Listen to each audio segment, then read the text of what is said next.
On the face of it, the iPhone 17 Pros are really strange. These phones ship with 12 gigabytes of RAM, 50% more than any Pro iPhone before, and Apple barely mentioned it.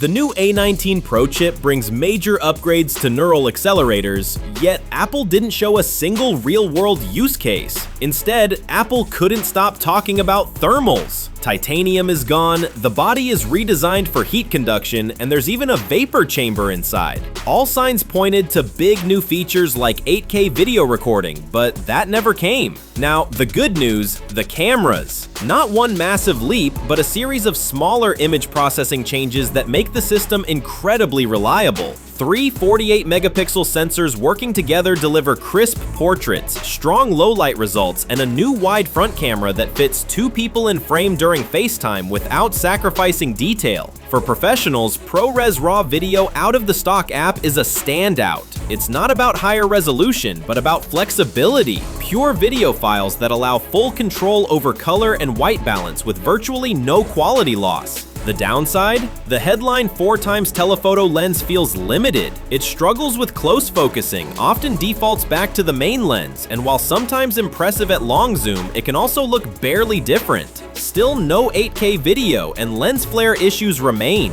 Battery performance is stronger than last year. The Pro Max now delivers endurance that easily lasts deep into the day. Charging is faster too, hitting nearly full in about an hour, but the upgrade depends on the version. eSIM-only models, like in the US, see a 12 to 15% gain, while physical SIM versions in Europe and India show closer to 6%. Over time, that difference equals about a year of extra battery health. Design changes are noticeable. The new aluminum build allows better cooling and antenna performance, but scratches more easily than titanium. Color choices, especially the new orange finish, have divided opinion, though the rounded shape feels smoother and more balanced. Screen scratch resistance is claimed to be 3 times stronger, but early testing suggests the difference may be situational. Performance remains one of the strongest points. Demanding 3D games run smoothly at 120 frames per second, while the vapor chamber keeps the device cooler and brighter under load. Day-to-day usage feels stable, though iOS 26 still shows occasional polish issues. So what's the point of these seemingly random upgrades? Everything about this configuration suggests future-proofing for on-device AI. Extra RAM,